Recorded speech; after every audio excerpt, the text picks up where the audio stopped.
Olá, meu aluno, você que acompanha, prestigia e apoia o nosso canal Haroldo Vieira História. Vamos para mais uma aula de Brasil Império. Hoje vamos discutir o período regencial, período da nossa história imperial que aparece muito nas suas provas do Enem. Até porque a importância dessa discussão acerca da formação do Estado e da nação brasileira está na competência diária número 5.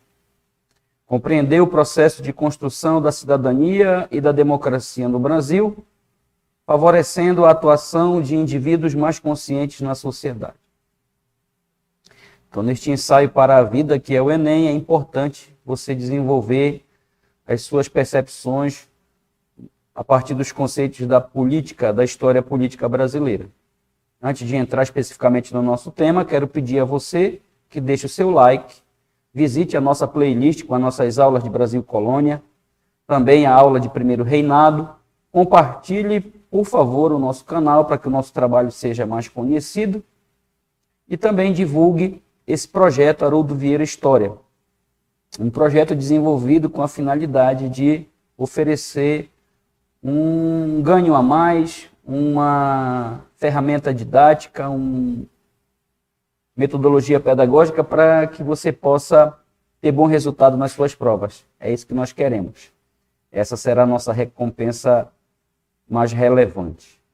Então, falar do Brasil Império, sobretudo do período entre 1831 e 1840, período conhecido como período regencial ou regências. Esse período compreende uma fase de 9 anos do regime imperial, começando com a abdicação de Dom Pedro em 1831 e estendendo-se até 1840, quando nós temos a entronização de Dom Pedro II pelo golpe da maioridade. Então, período regencial, regências, 1831-1840, intervalo político entre os mandatos da família imperial brasileira. Aconteceu quando o imperador Dom Pedro I renunciou ou abdicou ao trono e o herdeiro impedido pela Constituição de tomar posse. Já que ainda era uma criança de 5 anos, o impedimento jurídico era a menoridade do imperador. Então, essa questão da menoridade, esse impedimento constitucional, fez com que se organizasse uma junta governativa para exercer as funções do executivo, de acordo com o que preconizava, com o que previa a Constituição da Mandioca, a Constituição do Império de 1824. Na tradição dinástica ou imperial, quando um imperador abdica ou falece, um parente mais próximo assume. Como não havia este parente, a corte migra em 1831 de volta para Portugal, o que ainda havia de resíduos da corte portuguesa, e assim não havia um parente imediato para assumir o trono. Então caberia ao herdeiro, Dom Pedro de Alcântara, assumir a condição de imperador do Brasil. Esse período também é um período que pode ser entendido por você, meu aluno, quando trabalhar uma questão sobre regência no Enem ou em vestibulares. Período regencial corresponde ao processo de construção do Estado Nacional Brasileiro. Processo de construção e consolidação do Estado Nacional, que na prática só vai se concluir durante o segundo reinado. Não se pode dizer que o Estado e a nação estão consolidados nesse período, nesses 9 anos, entre 1831 e 1840, devido principalmente à instabilidade política que caracterizou esse período, uma intensa agitação político-social, uma descontinuidade dos governos. Em 9 anos nós vamos ter 4 governos, uma regência trina provisória, uma regência trina permanente, uma regência una do padre Feijó e também uma regência una de Araújo Lima. 4 governos em 9 anos. Se você comparar o primeiro reinado, por exemplo, também 9 anos em que Dom Pedro esteve no poder, e principalmente se você comparar o período regencial com a experiência do segundo reinado, que foram 49 anos de exercício do poder imperial por Dom Pedro II. Então, essa instabilidade política, situações que ameaçaram a própria unidade nacional, movimentos separatistas que postulavam ou que pretendiam o desmembramento de áreas territoriais, províncias que seriam desmembradas do Império. Isso aconteceu no Sul, por exemplo, aqui no Norte com a cabanagem. Grupos políticos em atividade, propostas de nação, propostas de Estado, visões de mundo progressistas e inovadoras, como foi a cabanagem, como foi a balaiada no Maranhão, o levante dos malês também na Bahia, movimentos que insurgem-se contra o modelo autocrático, o modelo elitista, o modelo autoritário e conservador que caracterizava o Estado brasileiro durante o período imperial. Então, devido à natureza conturbada, tensa, a natureza agitada deste período e os inúmeros problemas internos que marcaram a cena política brasileira, é importante afirmarmos e entendermos que este período regencial ainda consiste no processo de construção e consolidação do Estado e da nação brasileira. Nós temos a imagem aqui, um quadro que mostra o ato de renúncia de Dom Pedro I, os movimentos que vão eclodir. Nós vamos ter uma segunda parte desta aula sobre o período regencial, onde vamos trabalhar as 5 principais revoltas. Segundo os historiadores, foram 25 revoltas nesse período. Olha só, 25 revoltas em 9 anos. O primeiro reinado conheceu 2 revoltas, a Confederação do Equador e a Guerra da Cisplatina. Em todo o segundo reinado você tem uma única revolução, a Revolução Praieira de 1848. Quase meio século e uma grande revolta.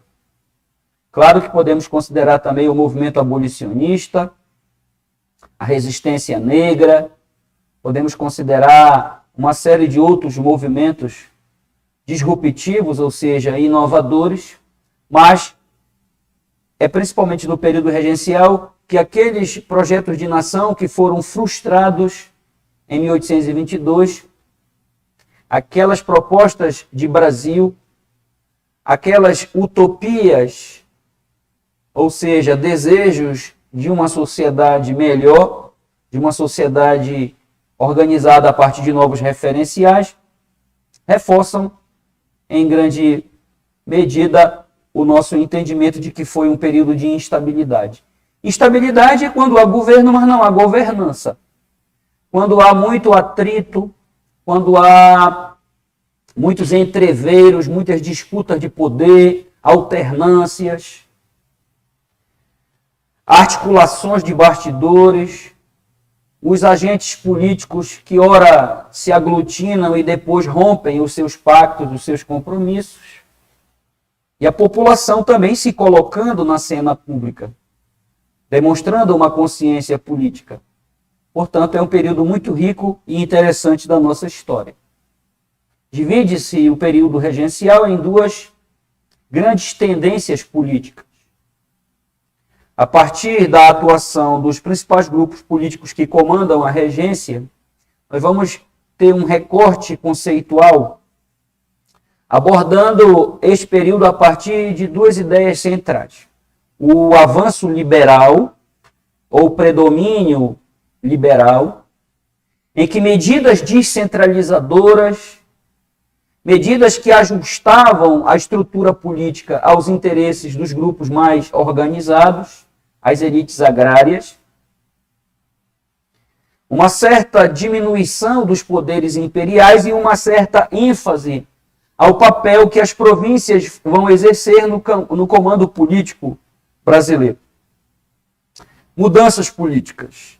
alterações na Constituição, mudanças dos discursos, dos debates na imprensa, reconfiguração das forças que atuam nas disputas de poder. Então, neste período liberal, que vai de 1831 a 1837, neste avanço liberal, neste período de descentralização, nesse período de maior transferência do exercício do poder político para as províncias, para as chefias ou lideranças locais, é o período em que vão prevalecer os interesses das elites regionais, que defendiam a monarquia, sim, mas com maior autonomia para as províncias. Ou seja, uma descentralização político-administrativa. E, a partir de 1837, com a renúncia do regente Feijó e a ascensão ao poder do grupo conservador, representado por um político chamado Pedro de Araújo Lima, entre 1837 e 1840, nós temos o regresso conservador, marcado pela atuação das elites mais conservadoras, mais tradicionais, que defendiam uma monarquia com Estado forte, com o executivo mais forte. Uma certa anulação das medidas autonomistas, das medidas descentralizadoras do período liberal e uma retomada do comando político ao seu eixo, ou seja, o eixo conservador. Não deixe de trabalhar essa análise, porque ela é muito importante para você entender o período regencial. Dentro desse período, a partir da abdicação, nós temos três tendências políticas. Nós temos a abdicação, que consolida o processo de independência política. Visite a nossa playlist, onde nós trabalhamos a aula sobre o primeiro reinado. Lá você vai entender isso com maior facilidade. E os grupos que vão se alternar e rivalizar-se na disputa pelo poder, que vão tensionar a cena política. Os moderados, os exaltados e os restauradores, os monarquistas, o chamado Partido Português. Então, os liberais moderados defendiam uma monarquia constitucional com maior atuação do parlamento, ou seja, do poder legislativo nas decisões do Estado, uma articulação política entre a corte no Rio de Janeiro e as lideranças provinciais, os exaltados, grupo muito difuso, muito diverso, dentro do qual existiam até republicanos, existiam federalistas, existiam autonomistas, existiam liberais que defendiam uma aplicação mais intensa, mais literal ao pé da letra, dos fundamentos do liberalismo, que tinha muita dificuldade para ajustar-se numa sociedade escravocrata e elitista. As ideias, quando mudam de lugar, já diz Hegel, elas vão se ajustar a um tecido, a uma tessitura social. E os que eram saudosos do retorno do imperador Dom Pedro, os restauradores, caramurus ou portugueses. Esses são os grupos que vão estar atuando neste período imperial. Os restauradores, conhecidos como caramurus, devido a um jornal, um periódico que disseminava as ideias deste grupo político, eram membros do antigo Partido Português, remanescentes do período da presença das cortes portuguesas no Brasil, militares, comerciantes, altos burocratas, pessoas ligadas à cúpula do poder, defendiam o absolutismo de Estado unitário, defendiam a manutenção dos privilégios aos patrícios, aos cidadãos portugueses, e rivalizavam-se contra a elite do Partido Brasileiro. O principal líder do Partido Brasileiro é José Bonifácio de Andrada, né? que é um liberal moderado, um monarquista constitucional, monarquista convicto. José Bonifácio também era químico, inclusive foi ele a descobrir um dos elementos da tabela periódica. E José Bonifácio, do Partido Moderado, os moderados, conhecidos também como chimangos. A expressão chimango, ela é um rótulo político. Chimango é um pequeno pássaro da fauna da região sudeste, uma ave de pequeno porte, uma ave que não consegue alçar voos muito altos, muito alvissareiros. Sempre uma rotulação de um partido para outro, no sentido de diminuir, de desconstruir a sua importância, depreciar o lugar do outro na disputa política. Então, chimango seria o liberal moderado. Defensores da monarquia, eram também escravistas, eram proprietários de escravos, defendiam a manutenção da escravidão, defendiam a estrutura política e econômica baseada no latifúndio, na grande propriedade, e uma das suas lideranças também, o padre Diogo Feijó. Diogo Feijó, que fora ministro da Justiça, será um elemento importante na ascensão ao poder do grupo liberal moderado. E os radicais, como conhecemos a figura do médico baiano Cipriano Barata, também são fazendeiros, também são proprietários, mas são ligados também à intelectualidade e às camadas médias urbanas. Estão up-to-date, estão mais atualizados com as ideias liberais na Europa. São autonomistas, defendem uma ação mais direta do legislativo nas ações do governo central. Alguns deles eram federalistas, defendiam autonomia para as províncias. E alguns mais radicais, como é o caso de Cipriano Barata, que já atuou em outras revoltas, a implantação de um regime republicano. Também tinha um rótulo de jurujubas, já que o seu clube político, o seu local de reuniões, localizava-se numa região em Niterói, no Rio de Janeiro, onde existe uma praia, Praia da Jurujuba, e lá havia este clube político para reuniões, e os liberais vão ser conhecidos por essa rotulação, jurujubas ou farroupilhas. E aqui nesta pequena imagem, retirada da obra Nova História Crítica, do professor Mário Smith, sintetizando muito bem, de forma bem legal, bem didática, quais eram as duas tendências políticas ou correntes de pensamento no período regencial.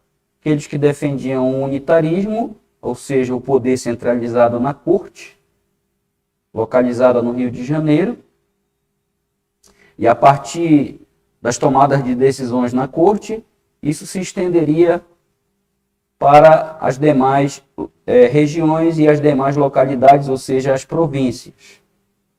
E a outra, a autonomista ou federalista, inspirada no liberalismo da Constituição norte-americana, que defendia a descentração ou a descentralização do poder, ao invés de um Estado unitário, centralizado no Rio de Janeiro, uma monarquia federativa ou provincial, onde o monarca seria reconhecido, legitimado como chefe maior do executivo, mas ele governaria em consonância, em alinhamento, em articulação com os governos provinciais.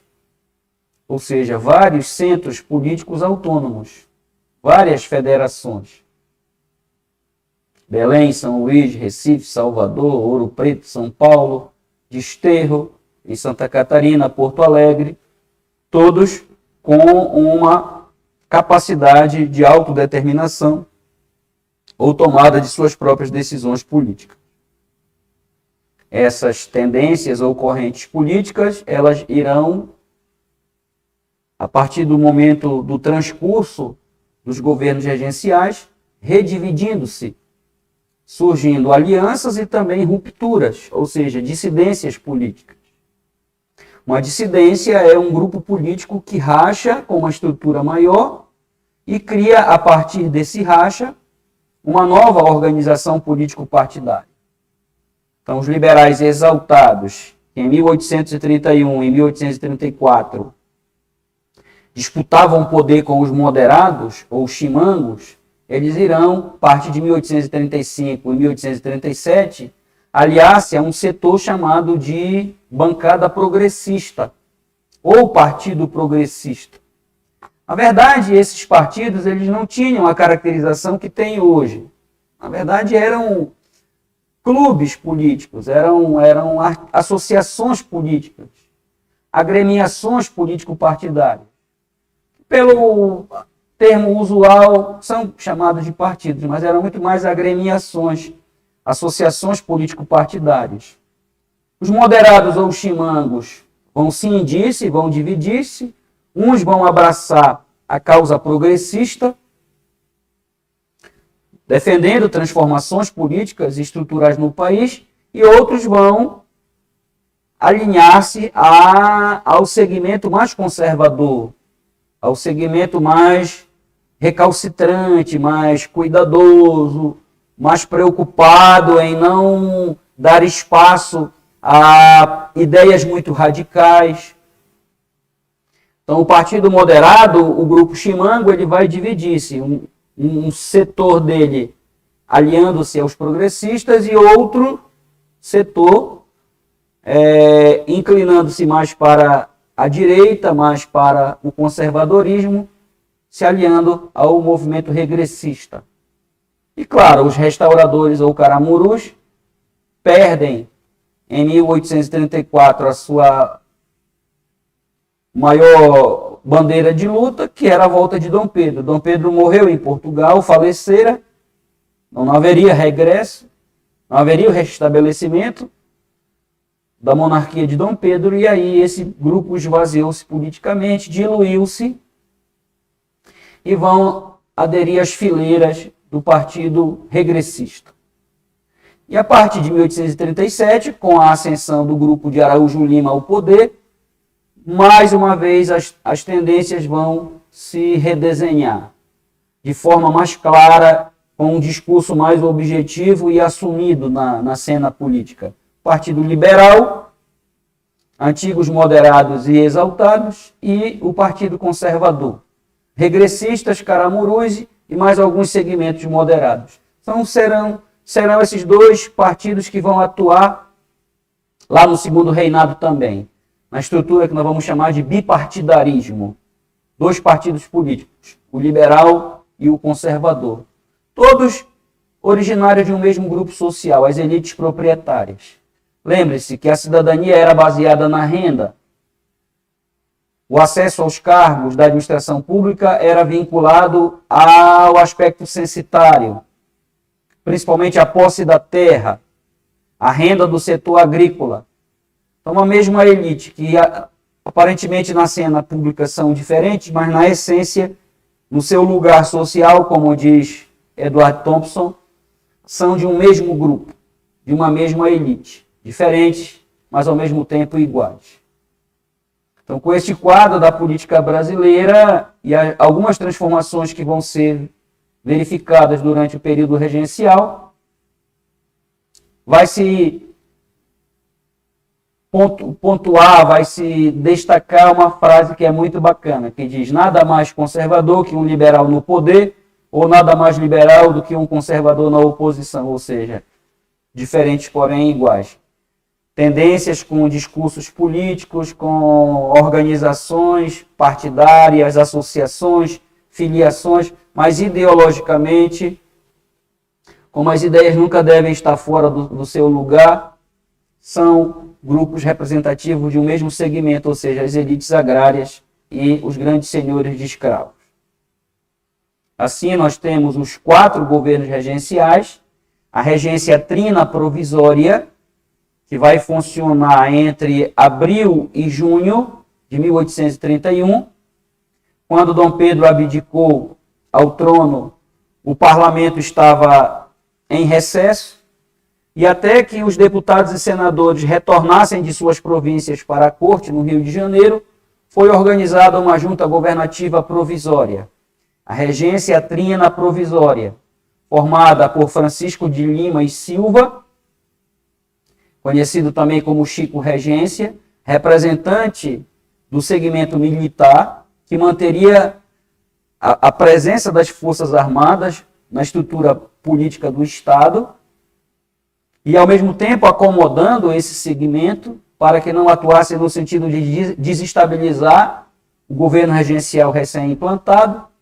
O senador Nicolau de Campos Vergueiro, proprietário de escravos da região sudeste, e o Marquês de Caravelas, membro do segmento mais aristocrático. Então você tem, assim, representações de cada fatia da elite nacional. Esta regência trina provisória, entre abril e junho de 1831, vai suspender as funções do poder moderador, mantém-se o trono como direito de Dom Pedro II, mas, ao assumir, ele assumiria com poderes limitados. Esta regência trina provisória também, além de suspender as funções do poder moderador, vai extinguir o Conselho de Estado, que era um grupo de notáveis formado por 10 ministros, que estava acima do parlamento e que atuava mais próximo do imperador. Esse Conselho de Estado será dissolvido. O perdão político, aqueles que haviam sido exilados, haviam sido desterrados do Brasil, principalmente por fazerem oposição a Dom Pedro. O grupo dos Andrada, por exemplo, do Partido Brasileiro, regressa ao país. E aqui uma imagem mostrando a extinção do Conselho de Estado, que perde espaço no governo regencial. A regência trina permanente, de junho de 1831 até 1834. Quando retornam de suas províncias, os senadores e os deputados provinciais elegem uma regência formada por 3 indivíduos, 3 parlamentares ou pessoas de trânsito político e de um nome aceitável e ponderado na cúpula do poder. Mantém-se Francisco de Lima e Silva, representante do Exército, o fazendeiro José da Costa Carvalho, representando as províncias do Sudeste, e José Braulio Muniz, as províncias do Norte e Nordeste. Ou seja, você tem aí uma articulação política que compensa as divergências, ou seja, que atende a essas diferentes agremiações políticas. Uma espécie de contemporização, uma espécie de balança de equilíbrio, uma espécie de moderação para dar espaço de representatividade a todos esses grupos regionais. Esses representantes que controlavam o poder na regência trina permanente eram, em sua grande maioria, também fazendeiros que possuíam milícias, grupos armados em suas propriedades. Nós vamos ter, por exemplo, em 1831, a criação da Guarda Nacional, uma força armada privada que era financiada pelos fazendeiros, que atuava na defesa da segurança interna das províncias. Eram forças particulares, armadas e pagas pelos fazendeiros, para fazer a segurança e para manter a ordem nas províncias. O problema era que eram forças armadas particulares. E você sabe que grupos armados podem atuar tanto na manutenção da ordem como na sua subversão. Em muitos casos, a Guarda Nacional, que era para garantir eleições, às vezes a fraudava. A própria Guarda Nacional, que era para garantir a segurança dos eleitores, chegou em 1840 a agredir a muitos eleitores. As chamadas eleições do cacete, em que houve uma violência deliberada por parte de tropas sob o comando de fazendeiros. Então, esses coronéis, esses latifundiários, vão ganhar uma patente e uma remuneração do Estado, equivalente à capacidade de homem sob o seu comando. Essa patente vai desde sargento, capitão, major, até coronel da Guarda Nacional. A Polícia Militar, por exemplo, que é criada no Brasil em 1917, no governo do presidente Venceslau Braz, 1914-1918, mesmo período da Primeira Guerra Mundial, Venceslau Braz, um dos presidentes da Primeira República, transformou a antiga Guarda Nacional em Polícia Militar. E a Polícia Militar, ela herda muitos caracteres, muitos aspectos da antiga Guarda Nacional, como, por exemplo, a função de garantir a segurança pública, agora nos estados, e também as patentes, né? As patentes militares que são concedidas aos seus graduados, aos seus comandantes. E a Guarda Nacional, ela será, portanto, o aparato de repressão do Estado durante o período regencial. Aqui uma representação, né, uma alegoria das fardas da Guarda Nacional, que é inspirada na Guarda Nacional Francesa, a milícia cidadã francesa. Aqui um juramento da regência trina, né, que marca esse processo de conciliação de interesses. É a palavra que me faltou há pouco, conciliação, né? A articulação, a acomodação dos interesses de diferentes grupos, diferentes segmentos da própria elite brasileira. O regente Feijó, que era ministro da Justiça, vai destacar-se nesta regência trina permanente, vai galgar espaços, vai avançar dentro da cúpula maior do poder. E neste período é discutida uma reforma na Constituição. A primeira PEC da história do Brasil, se assim pudermos dizer. Primeira proposta de emenda à Constituição, o Ato Adicional de 1834. Ato adicional porque fez adições, alterações no texto constitucional. Este ato adicional foi feito porque era necessário adequar a estrutura da monarquia aos agentes políticos da época, que viam-se muito distantes do poder, alijados, viam-se afastados a uma estrutura política que, afinal de contas, esses grupos ajudaram a implantar lá em 1822, apoiando a causa de Dom Pedro I e a ruptura com Portugal. E esses mesmos grupos que atuaram para expulsar Dom Pedro daqui, na sua abdicação, vão assenhorar-se do Estado e vão adequá-lo, vão estruturá-lo conforme a sua visão de poder. Transferir mais espaços de poder para essas elites regionais e provinciais. Tornar a monarquia mais adequada, mais coerente e conivente à proposta de poder dessas elites. Ou seja, uma maior ação do legislativo na atuação parlamentar, nas decisões parlamentares, e uma maior proeminência, ou seja, uma maior autoridade para as províncias. Uma verdadeira descentralização político-administrativa. Então anote aí, meu aluno, o ato adicional de 1834 modificou a estrutura política da monarquia, alterando o texto constitucional, descentralizando a monarquia diminuindo o unitarismo do império e transferindo maiores poderes para as províncias, maior autonomia para as províncias. Tranquilo?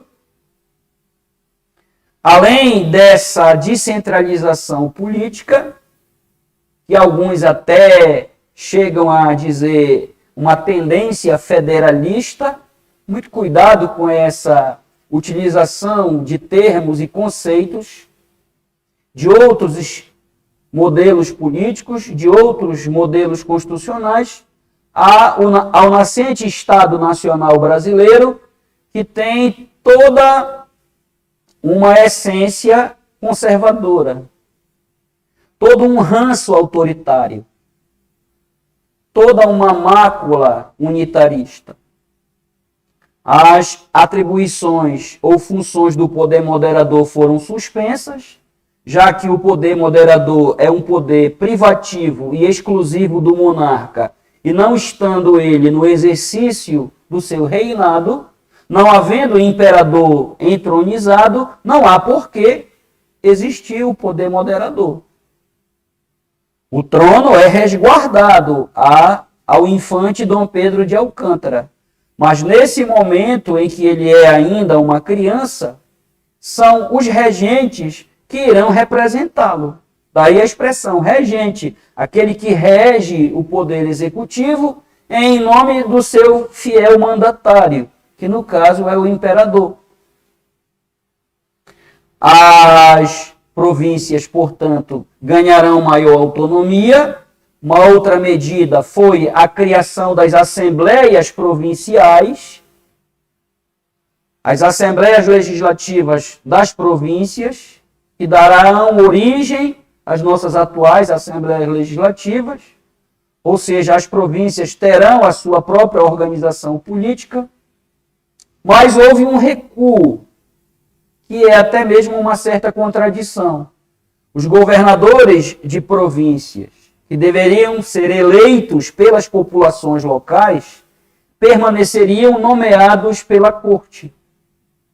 Ou seja, mantém-se em alguns aspectos o centralismo, onde o poder executivo ou o poder central, no caso os regentes, ainda